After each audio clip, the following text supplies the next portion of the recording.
Hello everyone. आप सब कैसे हैं? मैं उम्मीद करता हूं कि बहुत अच्छे होंगे और अपनी पढ़ाई को बहुत अच्छे से कर रहे होंगे। मैं Akash Kumar Bhadana ICT virtual classroom में आपका बहुत बहुत स्वागत करता हूं मेरे प्यारे बच्चों। जैसा आपको पता है कि हमारी 10th क्लास है,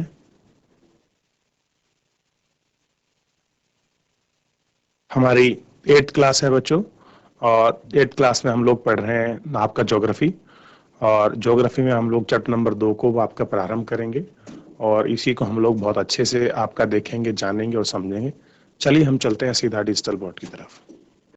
देखिए, हम लोग आपका पढ़ रहे हैं भूमि, मृदा, जल, प्राकृतिक, वनस्पति और वन्य जीव संसाधन। इनको हम लोग पढ़ रहे हैं और इन्हीं को हम लोग बहुत अच्छे करके एक एक करके हम लोग इनको देख रहे थे और इसी पर हम लोग आपका बात भी कर रहे थे।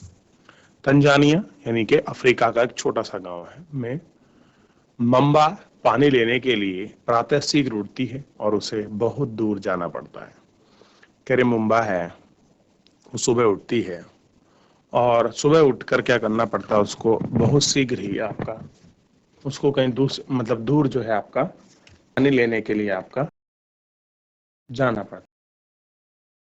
ठीक है। और कुछ घंटों के बाद वह लौटती है।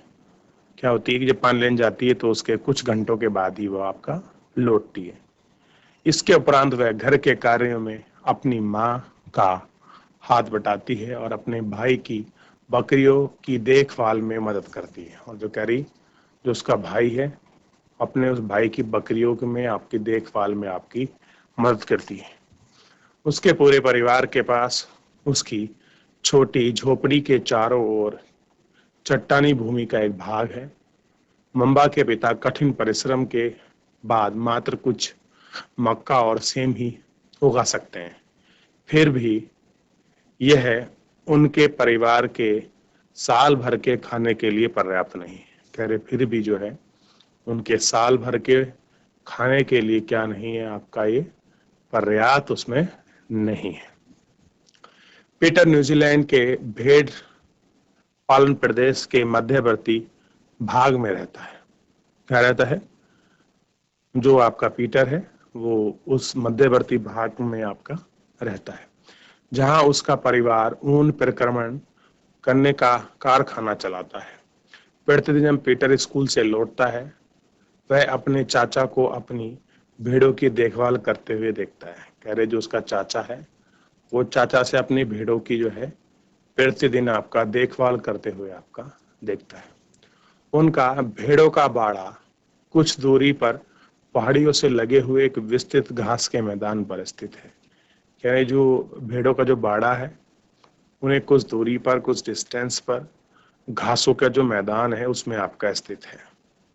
वह नवीनतम प्रौद्योगिकी का उपयोग करते हुए एक वैज्ञानिक विधि से इसका प्रतिबंध करता है। और कह रहे कि यही कारण है कि इसका एक नई टेक्नोलॉजी से, नवीन टेक्नोलॉजी का प्रयोग करते हुए एक वैज्ञानिक विधि से इसका प्रबंध करता है।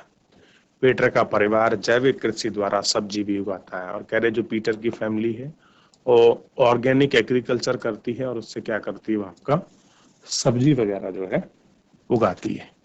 ये हमको खुद आपका देखना होगा कि वो क्या करती है, सब्जी जो चीजें हैं उनको उगाती है। ठीक।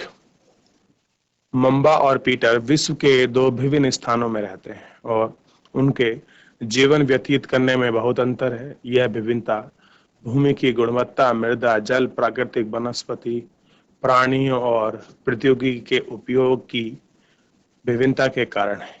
इन स्थानों को एक दूसरे से भिन्न होने का मुख्य कारण इस प्रकार के संसाधनों की उपलब्धता है। क्या है कि इन स्थानों का एक दूसरे से विभिन्न उत्पन्न होने के कारण इस संसाधनों की जो है उपलब्धता हम लोगों को इसमें आपका दिखाई देती है। ठीक।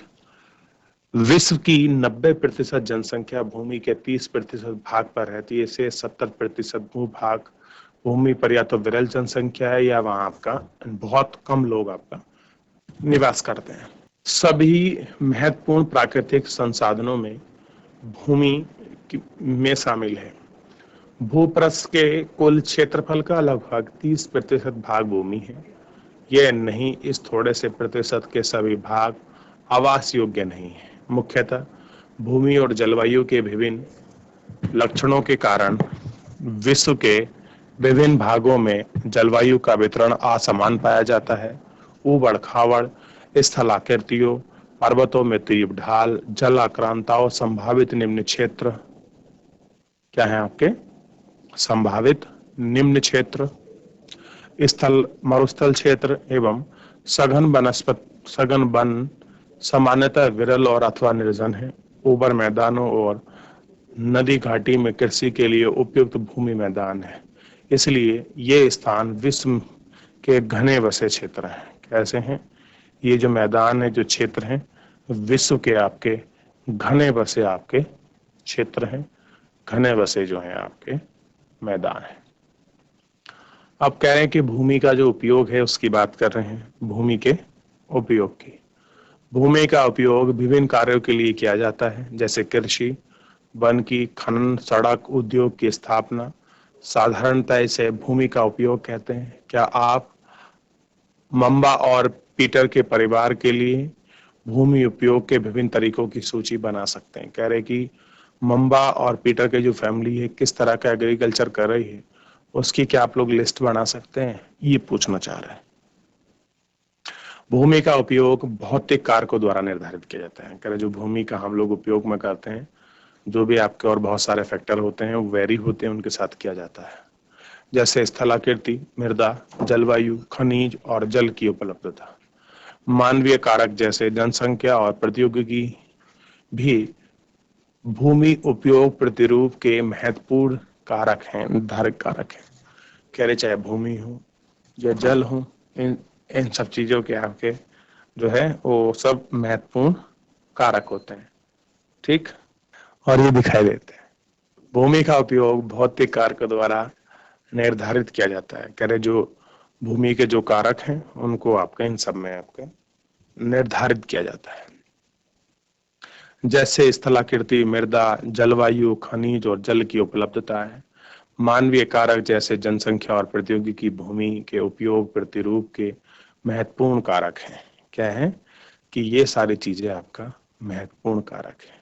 स्वामित्व के आधार पर भूमि को निजी भूमि और सामुदायिक भूमि में बांटा जा सकता है। निजी भूमि व्यक्तियों के स्वामित्व में होती है, जब सामुदायिक भूमि समुदाय के विषय में होती है तब सामान्य रूप से इसका उपयोग समुदाय से संबंधित व्यक्ति के लिए किया जाता है, जैसे चारा, फल, नट और औद्योगिक औषधि बूटियों को एकत्रित करना। इस समुदाय भूमि को साझा संपत्ति संसाधन भी कहते हैं। क्या कहते हैं इनको? साझा संपत्ति संसाधन भी कहते हैं। जनसंख्या और उनकी मांग सदैव बढ़ती रहती है, लेकिन भूमि की उपलब्धता सीमित है। कह रहे जो उनकी मांग है वो मांग आपका निरंतर बढ़ रही है, लेकिन उसकी जो उपलब्धता है वो निरंतर घट रही। इन चीजों को देखना है। स्थान के अनुसार भूमि की गुणवत्ता में अंतर होता है।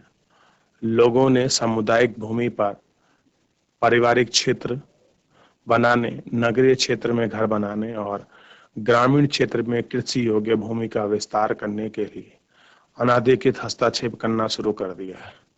आज भूमि उपयोग प्रतिरूप के व्यापक परिवर्तन हमारे समाज में सांस्कृतिक परिवर्तनों को दर्शाते हैं। क्या करते हैं कि ये सारी चीजें जो हैं हमारे समाज की जो चीजें हैं उनको आपको जो है सांस्कृतिक परिवर्तनों को आपको दर्शाते हैं।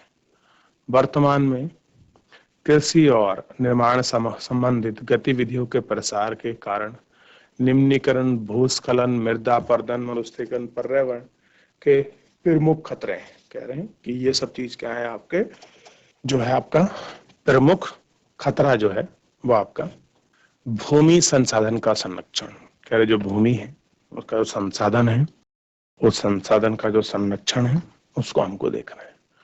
बढ़ती जनसंख्या तथा इसकी बढ़ती मांगों के कारण वन भूमि कृषि योग्य कृषि के बड़े पैमाने पर विनाश हुआ है।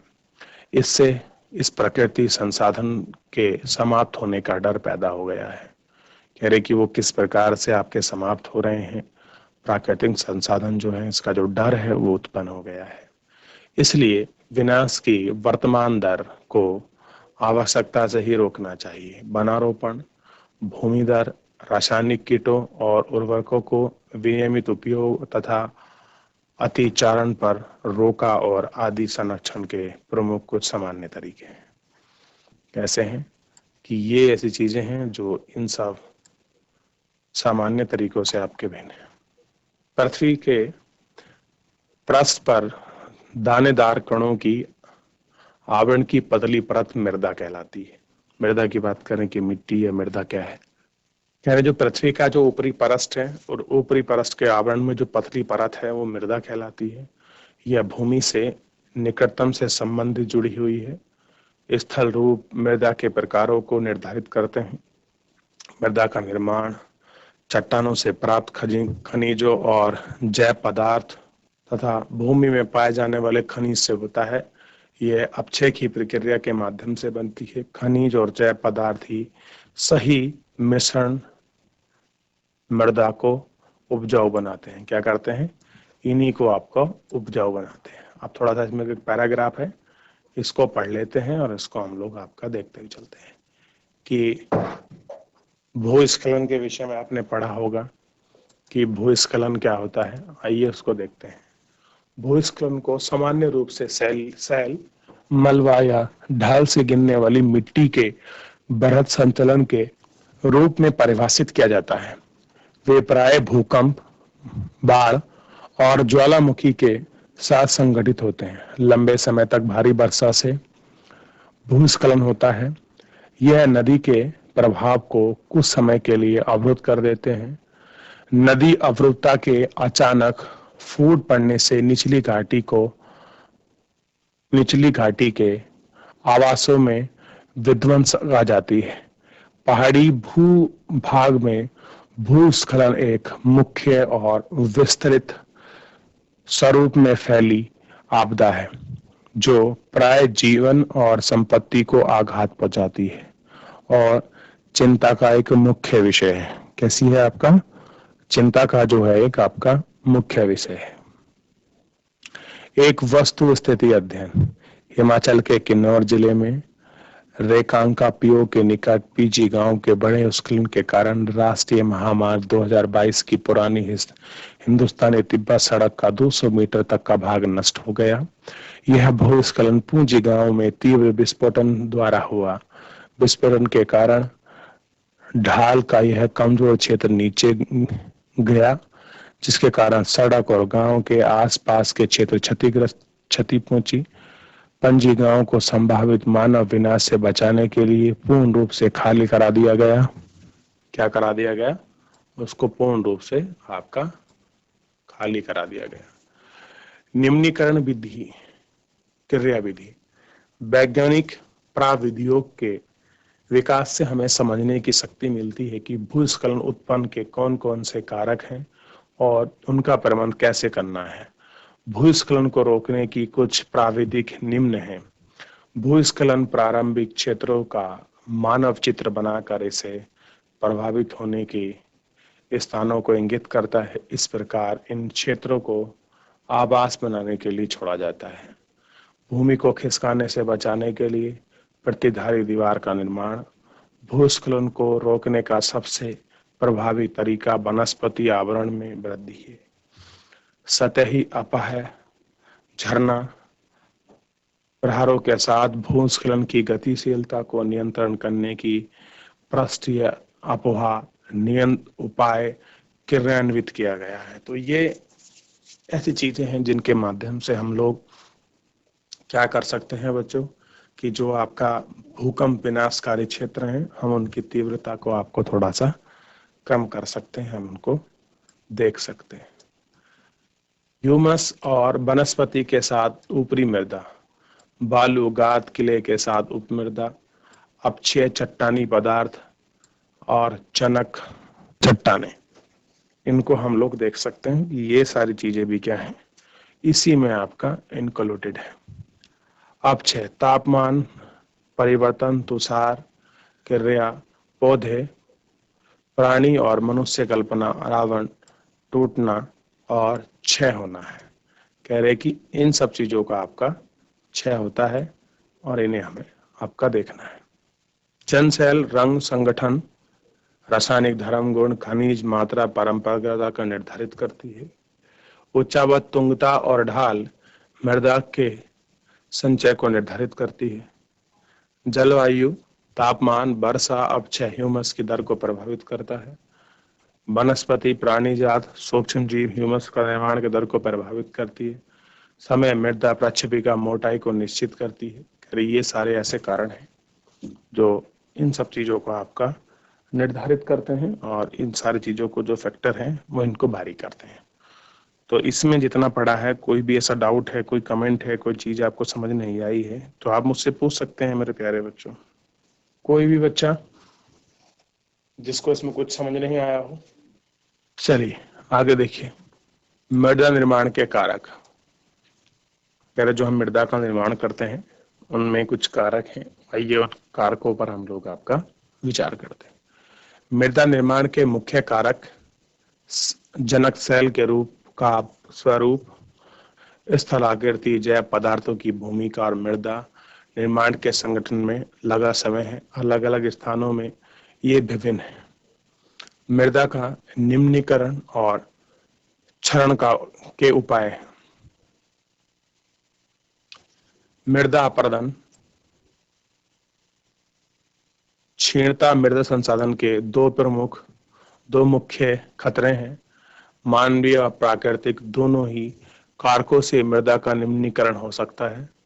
मृदा के निम्नीकरण में सहायक वनोन्मूलन, अतिचारण, रासायनिक उर्वरकों और कीटनाशकों का अत्यधिक प्रयोग, वर्षा दोहन, भूस्खलन और बाढ़ है। मृदा संरक्षण की कुछ विधियां इस प्रकार है। कैसी हैं? मृदा जो संरक्षण है, जो उनकी विधियां हैं वो कुछ कैसी हैं आपका इस प्रकार है। मल्च बनाना, पौधों के बीच अनावरण भूमि जैव पदार्थ जैसे प्रवाल से ढकी जाती है। इससे मृदा की आर्द्रता रुक जाती है कि जो आपकी मृदा में आर्द्रता होती है वो आपके रुक जाती है। वेदिका फार्म चौड़े समतल सोपन अथवा वेदिका तीव्र ढालों पर बनाए जाते हैं ताकि सपाट सतह फसल उगाने के लिए उपलब्ध हो। इसी से पृष्ठीय प्रवाह और मृदा अपरदन कम होता है। क्या होता है? पृष्ठीय प्रवाह है और जो आपका मृदा अपरदन है वो आपका क्या होता है? कम होता है। अब देखिए, समोस्तर रेखीय जुताई, एक पहाड़ी ढाल पर समोच्च रेखा के समांतर जुताई ढाल से नीचे बहते हुए जल प्राकृतिक अवरोधक का निर्माण करती है। क्या करती है? प्राकृतिक जो अवरोधक है, जो नेचुरल आपके बैरियर बनते हैं, उसमें वो आपका काम करती है। किसके लिए? मृदा का निम्नीकरण, जो मृदा का क्षरण हो रहा है और उसके संरक्षण के उपाय हैं। देखिए इस प्रकार कुछ होता है, ध्यान दीजिए। ये जो इमेज है जो आपको दिखाई दे रही है इसको देखिए। और वेदिका फार्म कैसे होते हैं, स्टेप बाय स्टेप में आपके सीढ़ी नुमा बने होते हैं। आप इसको देख सकते हैं और आप इसको समझ भी सकते हैं। अब है रक्षा मेघलाएं। तटीय प्रदेशों और शुष्क प्रदेशों में पवन गति को रोकने के लिए वृक्ष की कतारों में लगाए जाते हैं ताकि मृदा आवरण को बचाया जा सके। इसको बोलते हैं रक्षा मेघलाएं। यानी कि हम वृक्षों को इस प्रकार से लगा दें कि जो तटीय से जो आने वाली जो आपकी पवन की गति को है, ये उस स्पीड को आपका कंट्रोल कर पाए, उसको रोक पाए, इसलिए हम इनको लगाते हैं। समोच्चर रेखीय रोधिकाएं। समोच्चर रेखीय रोधिकाएं बनाने के लिए पत्थरों, घास, मृदा का उपयोग, रोधिकाओं के सामने जल एकत्र करने वाली खाई बनाई जाती है। कह रहे कि ये सारी चीजें ऐसी हैं जो आपकी क्या होती हैं, एकत्र कर ये सारी चीजें आपकी जो है बनाई जाती हैं। चट्टान बांधाएं, यह जल के प्रवाह को कम करने के लिए बनाई जाती है। यह नदियों की रक्षा करते हैं और मृदा क्षति को रोकते हैं। कह रहे जो मृदा में आपकी क्षति होती है उसको आपका रोकते हैं। बीज की फसल उगाना, वर्षा दोहन से मृदा को सुरक्षित रखने के लिए अलग अलग समय पर भी विभिन्न फसलें एकांतर कतारों में उगाई जाती हैं। कैसी होती हैं? एक साथ इन सारी कतारों में जो है आपका उगाई जाती हैं। अब थोड़ा जल को देखते हैं कि जल क्या है और क्या स्थिति है जल की। थोड़ा इस पर हम लोग बात कर लेते हैं। जल एक महत्वपूर्ण नवीकरणीय प्राकृतिक संसाधन है। भूपृष्ठ का 3/4 भाग जल से ढका हुआ है, इसलिए इसे जल गृह कहना उपयुक्त है। लगभग 3.5 अरब वर्ष पहले जीवन आदि महासागरों में ही प्रारंभ हुआ था। यद्यपि आज भी महासागरीय जल की सतह को 2/3 भाग से ढके हुए हैं और विधि प्रकार के पौधे और जंतुओं की मदद करते हैं। महासागरों का जल नवणीय है और मानवीय उपभोग के लिए उपयुक्त नहीं है। अलवणीय केवल 2.7% ही है। इसका लगभग 70% भाग बर्फ की ही चादरों और हिमानियों के रूप में है। अटलांटिक ग्रीनलैंड पर्वतीय प्रदेशों में पाया जाता है। अपनी स्थिति के कारण ये मनुष्य की पहुंच से बाहर है। केवल 1% आवरण जल की उपलब्धता है और वह मानव उपयोग के लिए उपयुक्त है। यह भौम जल नदियों और झीलों में स्पष्ट पृष्ठीय जल के रूप में तथा वायुमंडल में जलवाष्प के रूप में पाया जाता है। कैसे पाया जाता है? आपका जलवाष्प के रूप में पाया जाता है। ठीक, आगे देखिए। अब देखिए जल एक कैसा है? नवीकरणीय आपका प्राकृतिक संसाधन है। पहले तो आपको ध्यान रखना है। और कितना मिलता है? 2/3 भाग जो है हमारे पृथ्वी पर, यानी कि कह सकते हैं जो भूपृष्ठ है उस पर आपको देखने के लिए ये आपका आसानी से जो है आपका मिल जाएगा। और इसी को हम क्या बोलते हैं? जल गृह। क्योंकि जल की अगर हम उपलब्धता देखें तो केवल जल ऐसा है कि जो आपका मात्र जो पृथ्वी पर है, और उसमें भी पीने योग्य पानी का अगर हम लोग देखेंगे तो समझ आएगा कि केवल 1% ही ऐसा है जो हमारे लिए पीने योग्य है। लगभग 3.5 अरब वर्ष पहले हमारे जीवन में महासागरों से प्रारंभ हुआ। कह रहे कि अगर हम लोग अपने लाइफ की वर्थ देखेंगे, जो आपका आदि मानव काल था, उसके अगर हम जन्म और उत्कर्ष की बात करें तो ये सारी चीजें हम लोगों को दिखाई देंगी मानव के समय में। ठीक है। आज भी महासागर पृथ्वी की सतह में 2/3 भाग से ढके हुए हैं। और कह रहे हैं कि आज भी अगर हम लोग बात करें महासागरों की तो 2/3 जो भाग है वो आपके ढके हुए हैं। महासागरों का जल लवणीय और मानवीय उपभोक्ता के लिए उपयुक्त नहीं है। कैसा है? इनके लिए उपयुक्त नहीं है। ठीक, ये आपको थोड़ा सा देखना चाहिए और ये आपको समझना चाहिए कि क्या नहीं है, उपयुक्त नहीं है। ठीक, अब देखिए अगर हम लोग बात करें कि अलवणीय जल कितना है, केवल 2.7% है। ठीक, अब इसमें भी आपका 70% भाग क्या है? बर्फ और चादर हिमनद के रूप में है, जिसमें आर्कटिक ग्रीनलैंड पर्वतीय क्षेत्र में पाया जाता है। अगर देखिए मनुष्य की बात करें तो केवल 1% जल ऐसा है जो उपलब्ध है। किसके लिए? मनुष्य को। आपका जल के लिए कितना है?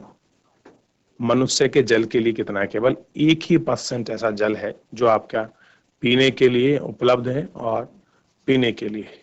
ठीक, ये आपको देखना है। और वह मानव उपभोग के लिए उपयुक्त है। कैसा है? मानव उपभोग के लिए आपका उपयुक्त है। यह भौम जल नदियों और झीलों की पृष्ठीय जल के रूप में वायुमंडल के जलवाष्प के रूप में पाया जाता है। कैसा होता है? वायुमंडल में और आपका जलवाष्प के रूप में ये सारी चीजें जो है आपका पाई जाती है। अगर हम लोग बात करें कि एक व्यक्ति औसतन कितना पानी यूज करता है तो हम इसको देख सकते हैं। तो एक भारतीय प्रतिदिन लगभग 150 लीटर यानी कि 150 लीटर पानी का उपयोग करता है, जिसमें 3 लीटर पानी पीने में, 4 लीटर खाना बनाने में, 20 लीटर नहाने में, 40 आपको फ्लश में यूज करने में, 40 कपड़े धोने में, 40 बर्तन में, 20 बर्तन में, और बागवानी में कुल 23। तो ऐसे करके आपका 150 लीटर पानी एक व्यक्ति पर डे खर्च करता है। और कह रहे हैं कि हम इसको से कैसे कम कर सकते हैं, इसके उपयोग की बात कर रहे हैं कि हम इसको कैसे कम कर सकते हैं, इसके तरीके, ये सारी चीजें जो है हमसे पूछ रहा है। आइए, इसके लिए अलवणीय जल का सर्वाधिक अधिक मूल्यवान, कह रहे कि जो जल आपका लवणीय नहीं है वो कैसा है हमारे लिए, सर्वाधिक आपका मूल्यवान पदार्थ है। पृथ्वी पर जल ना बढ़ाया जा सकता है और ना ही घटाया जा सकता है। इसकी कुल मात्रा स्थित रहती है, इसकी प्रचुरता में विधिवत प्रतीत होती है, क्योंकि यह बाष्पीकृत वर्षण और बहाव की प्रक्रिया द्वारा महासागरों, वायु, भूमि और पुनः महासागरों में चक्रण द्वारा निरंतर क्रियाशील गतिशील रहता है। कैसा रहता है आपका, निरंतर आपका गतिशील जो है यह आपका बना रहता है। इसे जल चक्र कहते हैं। मनुष्य जल की बड़ी मात्रा का उपयोग न केवल पीने के लिए बल्कि धुलाई के लिए करता है, वरना उत्पादन की प्रक्रिया भी करता है। और क्या कर रहा है, इससे उत्पादन की जो प्रक्रिया है वो भी आपका बच्चों इसी से करता है। कृषि जल उपयोगिता जलाशयों के माध्यम से विद्युत उत्पन्न करने में प्रयोग करता है। जल स्रोतों को सूखने अथवा जल के प्रदूषण के कारण अलवणीय जल की आपूर्ति की मात्रा में कमी के कारण ही मुख्य जनसंख्या बढ़ती है, भोजन और नकदी फसल की मात्रा बढ़ती है और नगरीय जीवन जो है बेहतर स्तर होता है। तो जल की उपलब्धता से हमारी चीजें किस प्रकार प्रभावित होती हैं, क्या है इनकी उपलब्धता और कैसे हमारे लिए बड़ा महत्वपूर्ण है जल, इसको हम लोग इसमें देख सकते हैं और इसमें हम लोग आपका समझ भी सकते हैं कि जल की उपयोगिता क्या है, कैसे हमारे लिए महत्वपूर्ण गति कारक बनी हुई है मेरे बच्चों। चलिए ध्यान दीजिए। तो बच्चों, आज हम इसमें आपकी सारी जल की उपयोगिता के लिए, भूमि के संरक्षण उपयोगिता के विषय में हम लोग आपका चैप्टर में पढ़े हैं। तो आप लोग इसको एक बार घर पर जाकर रिवीजन करिए। कोई भी आपको डाउट बनता है तो आप मुझसे कल लाइव जुड़कर चैट के माध्यम से आप अपनी क्वेरी को, अपने प्रश्न को मुझसे पूछ सकते हैं, कोई भी स्कूल का कोई भी बच्चा। तो बच्चों, आज के लिए इतना ही। मिलते हैं नेक्स्ट लेक्चर में। मुझे जुड़ने के लिए आपका बहुत बहुत धन्यवाद।